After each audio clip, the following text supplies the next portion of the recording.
Welcome to the Denverse. I am Derek. This is Quinn. And this is a Denverse Stories.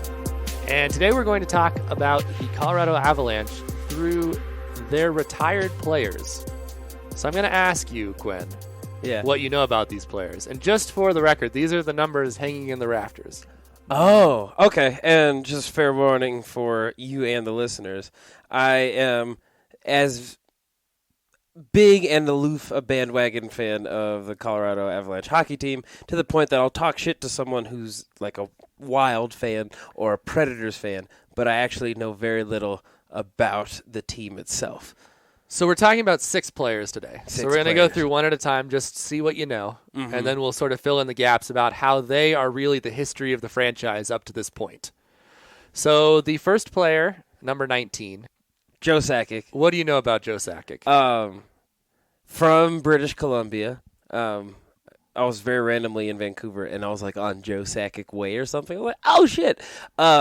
He is now the president of the Avs. Like, he's like the best, one of the best hockey players of all time.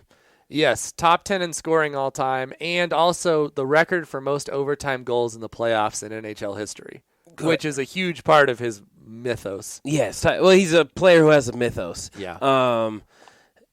Solid head of hair for an older gentleman. He's basically looked the same since 1995. Like, if you see early Joe Sakic when he was still on the Quebec Nordiques, who drafted him in 87, he looked young for a couple years, but then he's looked the same basically ever since. Man, I guess like if you're just constantly on an ice rink, it just slows down the aging process, like cryogenics. So yeah, British Columbia, Hall of Famer. If they were going to build a statue outside of Pepsi Center, Sakic would be first above anybody else on the Nuggets or the Avs. Okay, boom. That's a great way. And yeah, he's like currently the John Elway of operations for the Avs. Okay, number 21. Peter Forsberg. Okay, great. Oh, Peter Forsberg. Such a great name. Like, I would always say Forsberg. That works. I think I picture him in my head being just like a square-jawed Joe Sakic with a more broken nose. But I don't know why You're thinking of a different player on this list. Oh, that person exists. Okay. Peter Forsberg, probably objectively one of the best-looking people in the world. Really? Still. He was Swedish, like Landeskog. Actually has a postage stamp after him for scoring a shootout goal to win Sweden a gold medal at one point at the Olympics. In Sweden, he's a postage stamp. Okay. Really just overall one of the biggest forces in hockey. If he had played in the post-lockout era, which we will get to, he would have been able to stay healthy and probably would be like Ovechkin competing for like all-time scoring. Just an amazing player. Oh, but was he a bruiser? Like, no, you're thinking of the guy we'll get to in a minute. Who is he was this just square like job? a dynamic scorer, probably the best player to ever play for the Avalanche. One of the best athletes I've ever seen in my life, but injuries held him up, as we'll get to. Okay. Number 23. Not Michael Jordan, so Milan Hajduk, close. Oh, okay. He RMJ, also drafted by the Nordiques, but didn't play for the Avs until the middle section. We'll get to that, but the longest tenured Av other than Joe Sakic as far as Avalanche go. I can spell his last name. I know that much. That's good. You want to? Hedujk. The J is actually before the D. Hejduk. Oh. The J is silent. As it would be, he's from, I'd also say, an upper northern European country. The Czech Republic. Oh, that's more central. Okay. Yeah. Next on the list, number 33. Okay, wait. I know this one. Is that Waugh? Yes, that is Waugh. Patrick Waugh, greatest goaltender of all time, known for popularizing the butterfly style of goaltending, which everyone uses today. Is that like knees turned in? Yeah, that's the looks like a butterfly sort of. Tight. Okay. And he stung like a bee. Yeah. Won 2 Stanley Cups with Montreal Canadiens before coming to the Avalanche, including his rookie year. Won 2 Conn Smythes, and Yeah, the greatest goaltender of all time, and we'll get to one of the reasons for that in this podcast. Okay, is he the square-jawed bruiser that I was thinking of? No, you're thinking of the next player on the list, number 52. Number 52. There's been some good names that have come through. This guy, actually, the Avs used to have a patch on the shoulder that they no longer have that felt like a tribute to this guy, even though it wasn't. His name is Adam Foote. Adam Foote, okay. And they used to have a foot patch for the abominable snowman that they don't have as a mascot anymore. Oh. And Adam Foote did have a broken nose several times. Was like the dirty hockey player, not dirty in like he took cheap shots, just like a grinder. Was the grinder for years for the Avalanche. Isn't probably ever going to make the Hall of Fame, unlike everyone else except for Hayduk on the list is already in the Hall of Fame. Oh. But he was really the life force for the Avs for these Stanley Cup teams. And his defensive partner for that last one, number 77. For the last Stanley Cup, the second one. Ray Bourque wouldn't make this list. That was it. Oh, Ray really? Bourque. Okay, boom. The retired jersey that some people don't think should be retired, but I think should. Because he only played for them like a little over a year. A little over a year. One of the greatest defensemen in NHL history. And came over, and we'll get to that because it's part of the story. So now we're going to go through how these players really shaped the Avalanche up to today.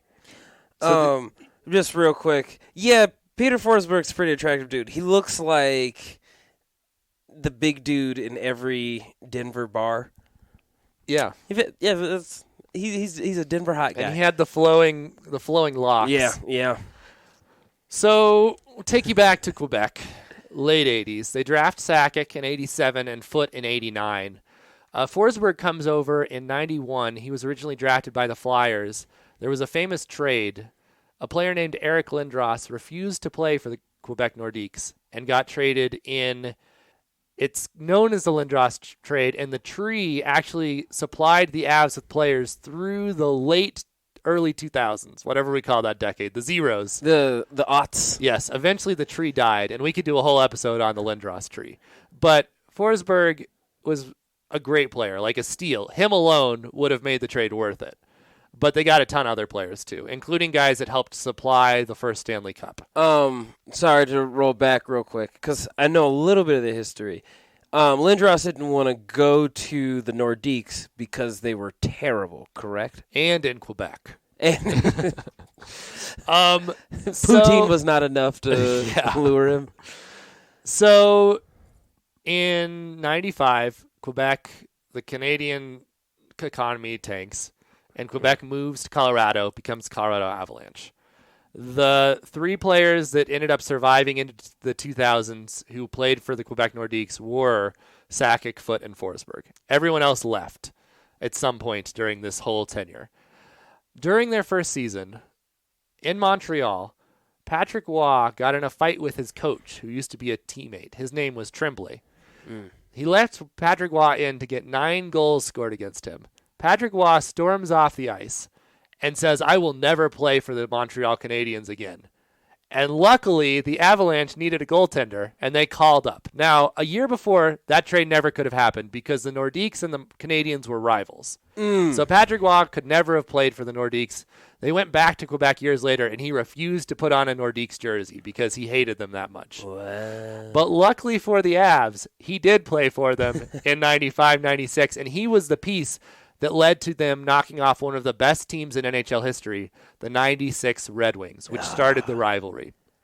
We're not going to get too much into the rivalry, but that's where the bad blood began. That was when Lemieux had the check. So the Avs knock off the Red Wings. Huge underdog story. They were not supposed to be there. They never gotten that far in the playoffs, and they sweep the Florida Panthers.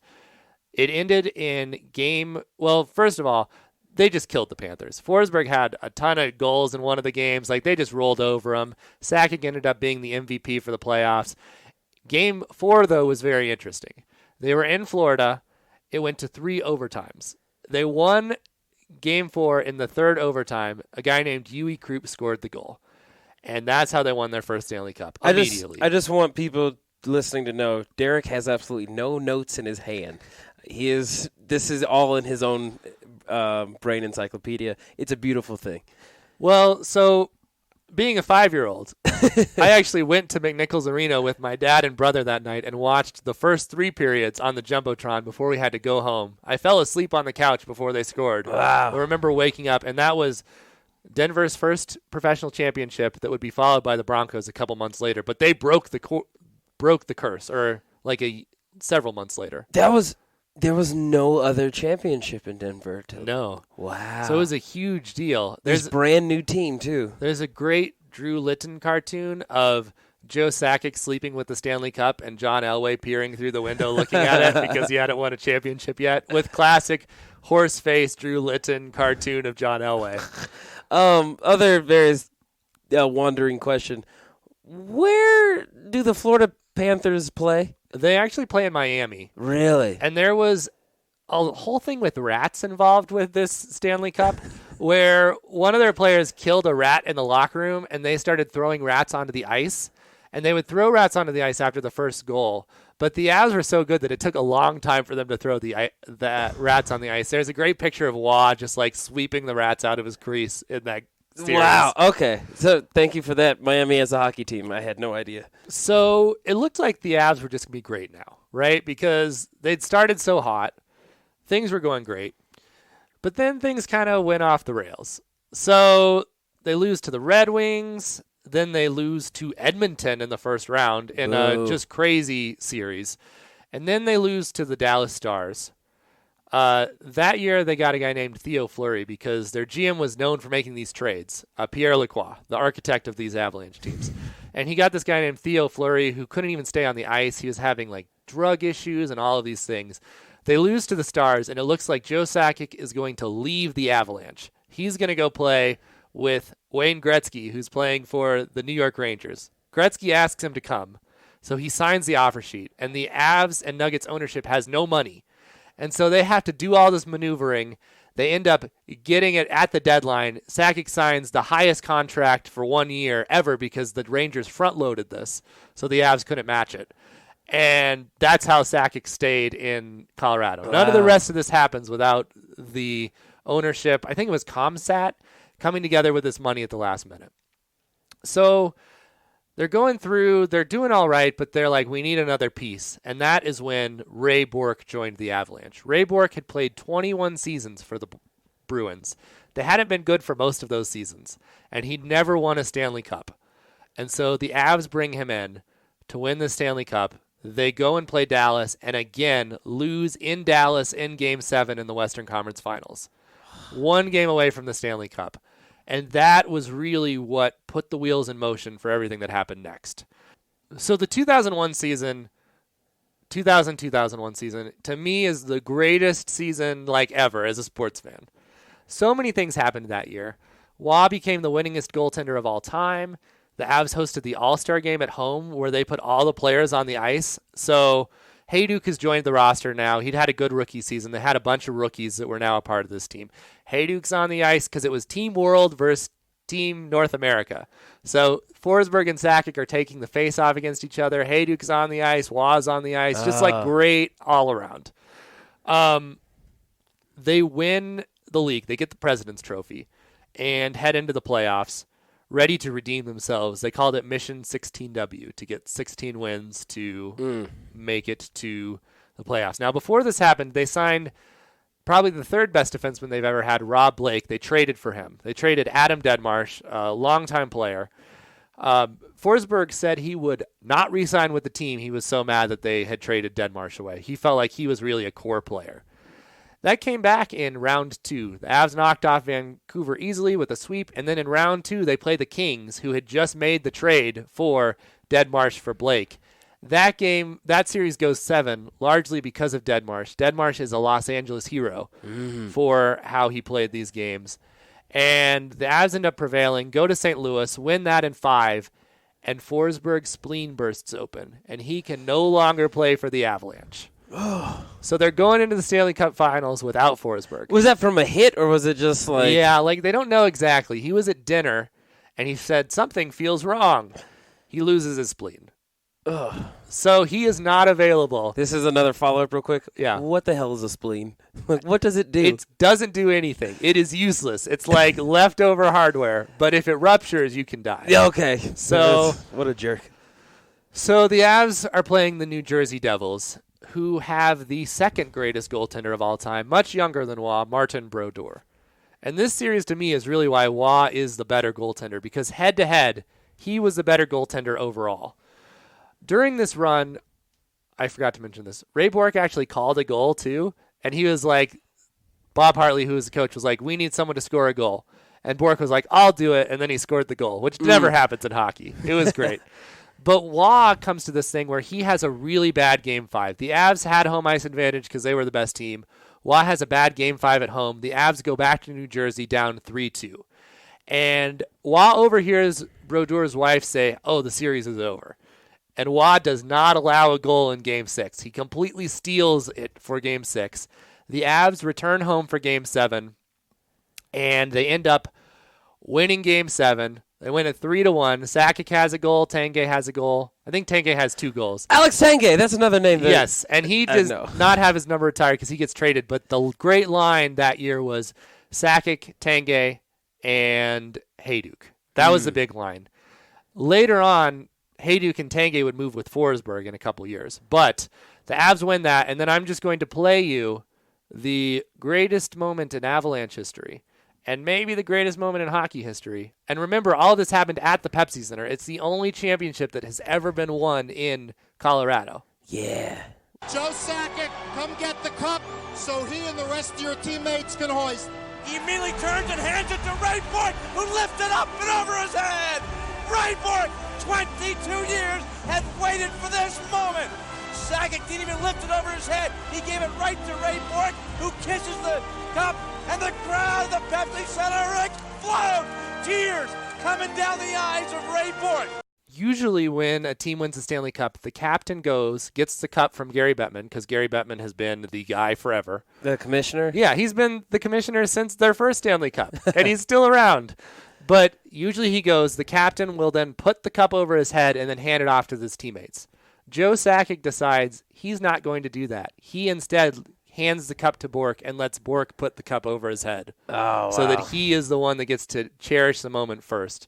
And it's easily the greatest trophy presentation in like the history of the NHL and sports. He first one to do that, and just because Bourque was such an iconic figure, it was such a big moment. Oh, that's chills. And crazy to think. Yeah, that happened in the Pepsi Center. Yeah, and it's the only one because the Broncos both won on the road, and the Florida one happened on the road for the Avalanche. And the rest of the Rockies have never won, and the Nuggets have never won. Well, yeah, the Rockies got to celebrate a World Series sweep at home. I'd say the play-in game in 2007 was the second closest. Yeah. But the Avs is so much ahead of that.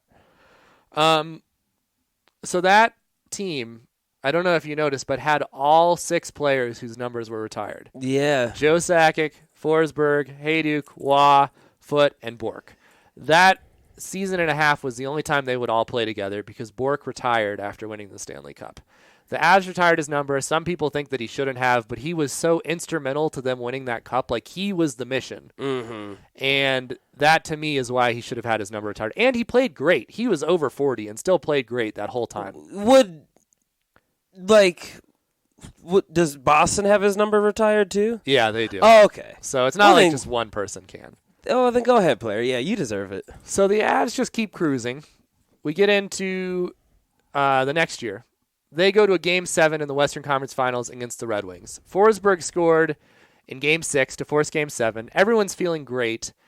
Patrick Waugh gives up 7 goals, and they lose in Game 7. And that's where things kind of turn here.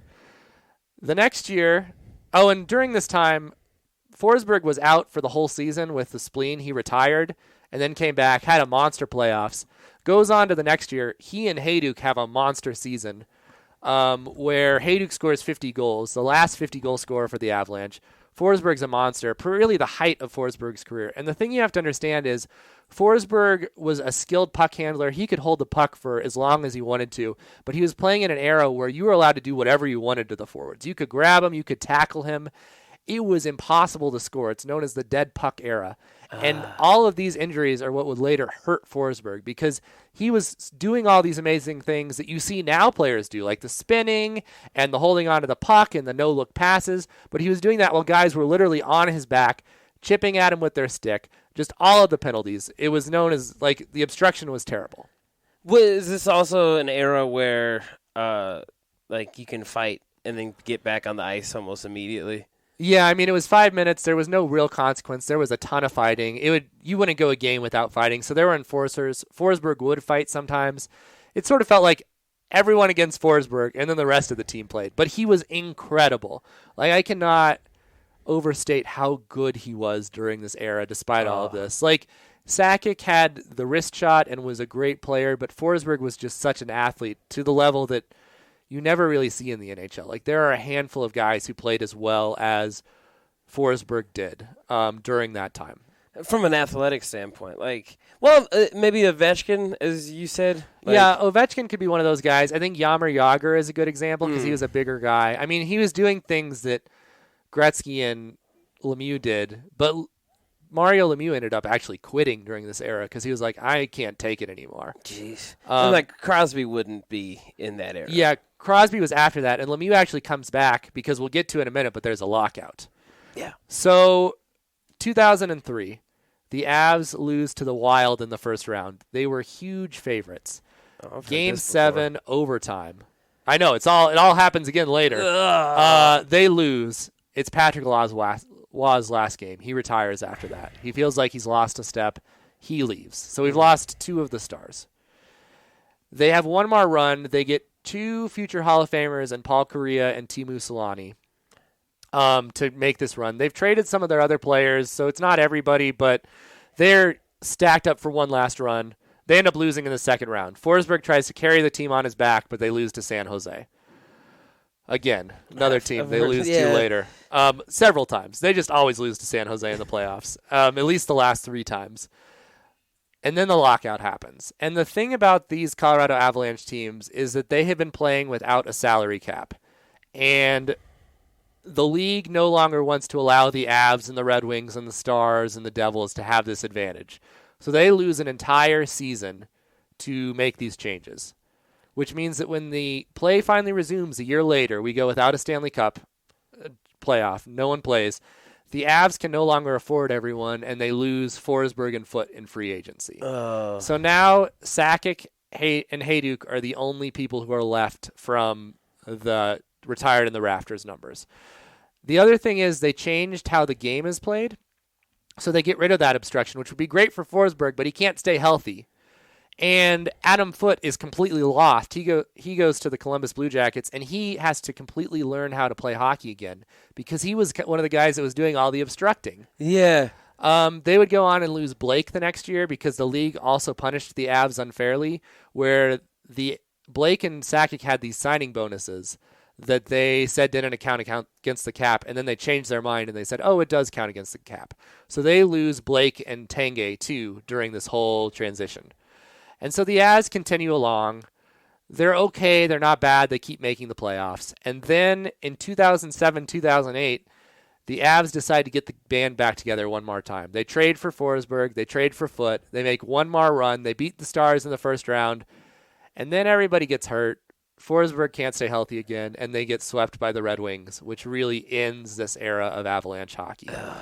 Forsberg retires again, and Sakic the next year only plays a few games. He ends up hurting his back, and then in the worst injury in the history of Colorado, he sticks his hand in a snowblower that is stuck and ends up slicing his hand, effectively between the 2 injuries, ending his career. Wow. The Avs plummet, don't make the playoffs, and it seems like things are trending badly. Adam Foote becomes the new captain of the Avalanche. They sign Matt Duchene, whose childhood hero was Joe Sakic, and they make the playoffs that year. Things seem to be going better. They miss the playoffs, but then they bring back Peter Forsberg again. He's decided to come back out of retirement. He plays 3 games, and then what we call the Valentine's Day Massacre happens. Peter Forsberg retires, And the Avs announced they will add his number to the Rafters. And that night, the Avalanche lose 9-1 to the Vancouver Canucks in the worst hockey game I've ever attended in my life. It was so bad, and it felt like the real end to this era.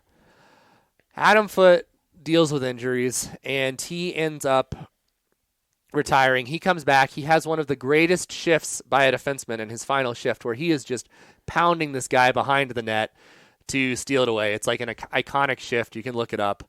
I'll put it in the show notes. He retires. Hayduk becomes the next captain. So he just like beats the shit out of someone and is like, thank you. Yeah, Good goodbye. night. Classic Adam Foote. And then Hayduk becomes a captain. He starts dealing with injuries, and they end up removing the captaincy from him and giving it to Landeskog. He retires, and all of the players who have been retired are now done with the Avalanche.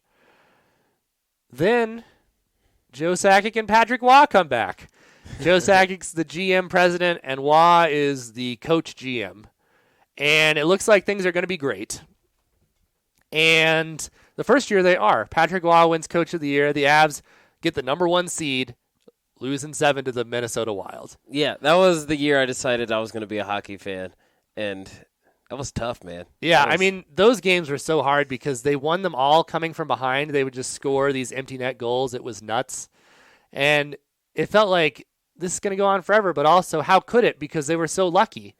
And the next year it really doesn't. Things fall off the rails. Waugh and Sakic are fighting. They end the season. 2 weeks before training camp, Patrick Waugh calls and says, "I'm quitting," and leaves the Avs in the worst position ever. They find Bednar. He was the AHL coach in Columbus, and the Avs love Columbus players. They have ties. They bring him in, and the Avs go on to have the worst season in modern NHL history, only gaining, I think, 49 points. It was terrible, and everyone's like, well, it looks like the era is really over. We've lost everybody. Sakic is the only one left at all, and we need to move on from Sakic. Luckily, they trade Duchesne, the hero of, Joe Sakic was his hero growing up. He's disgruntled. Sakic trades him. They get the haul that they do. The team turns it around, and they've made the playoffs the last 2 years, and that is how we get to now through the history of the 6 players who have been retired by the Colorado Avalanche. Beautiful, beautiful. So then, but now, like, the heroes of the Avalanche, the current heroes would be Nathan McKinnon, Gabe Landeskog, and probably Eric Johnson. Oh, really? And then Mikko Rantanen. And then Mikko Rantanen. Mikko's younger. Landeskog, so Duchesne gets drafted in 2010. Landeskog gets drafted in 2012, and McKinnon gets drafted in 2014. So they all stack up there. Who is a name that you've not named that would also, especially in that aughts years, was like a big name but hasn't been mentioned yet? Yeah, so Chris Drury is the guy that I haven't mentioned who is like the best player that things went awry, and that was one of the mistakes. So Chris Drury and Alex Tanguay and Hayduk were kind of the guys that replaced the guys from the 96 team. The Claude Lemieux and the Kamensky, all those guys leave, and they bring in the young guys. Chris Drury should have, like, if everything goes according to plan, the Avs don't make the terrible trade to trade Chris Drury for a guy named Derek Morris, who was bad. That doesn't sound like a good hockey name, if I'm being honest. Just the Derek part. Worst trade that Pierre Lacroix ever made. And Drury ends up going on, playing for a number of teams. He ends up being a big part of the USA's attempt to win the gold medal in 2008. And I guess it was, 2010. They end up losing that one. Crosby scores a goal in overtime for Canada to win that one. But Drury's the other guy that you're like, he was so good. Yeah. During the aughts, they had some guys that were fun. They had Steve Konowalchuk, who actually had a heart condition and had to retire. Oh, boy. Ian LaPerriere, who was a lot of fun. Paul Stastny, who was the son of a guy that played for the Nordiques.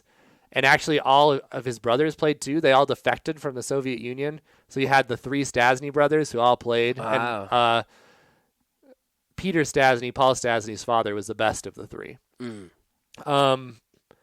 So there have been other guys, but the craziest thing to me thinking about it is when you think about how teams retire numbers, the fact that all 6 of them played on the same team is just kind of crazy. Like it ties in all of the elements of these teams. And the fact that Joe Sakic was able to come in, completely tank the team. He made a lot of bad decisions. He made some really bad signings. He kept signing older guys that couldn't keep playing. It seemed like it was all over, but then to turn it around and really turn them into a Stanley Cup contender again is just crazy. And, I mean, props to him for, like, a guy who can certainly rest on his laurels. Mm-hmm. And at the point where, Patrick Waugh quits as coach, like, right before the season starts, there's like, a lot of shit that Sakic had to put up with to now be in this position that he didn't have to. Yeah, exactly. And I think that, there's a lot with Waugh. And, I mean, he's such an interesting person for a lot of reasons.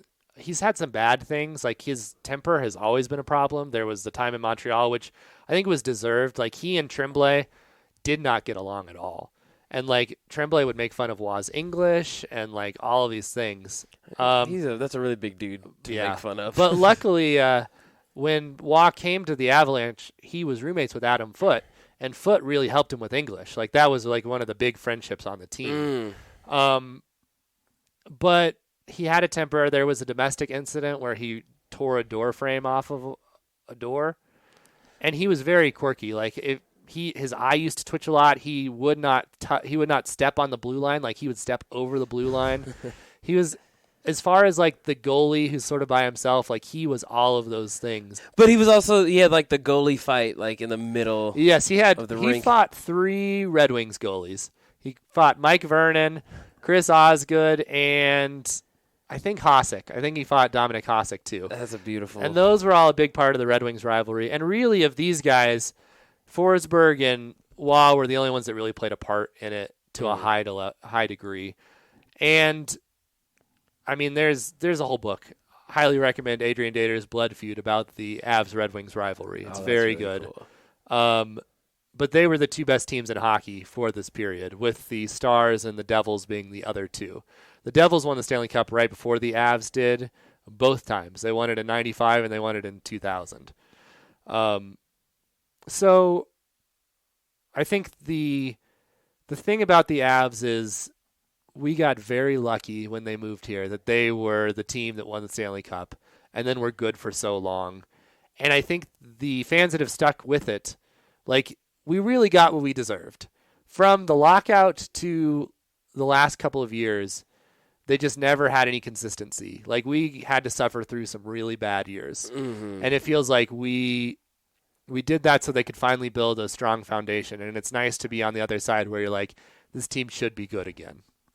Yeah, and although the injuries play a major role and suck, all of the new blood guys are still young, and so, like, this isn't a win now situation for them. Even if they have a down year, that McKinnon, Rantanen, and Landeskog are signed for multiple years, and Makar.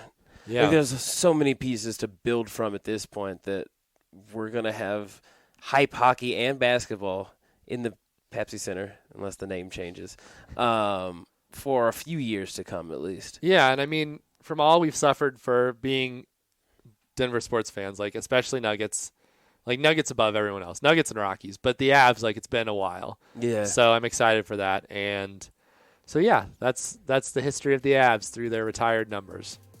Beautiful, beautiful thing. We still need a nickname for that 2001 team. And then I want a nickname for this current team, too.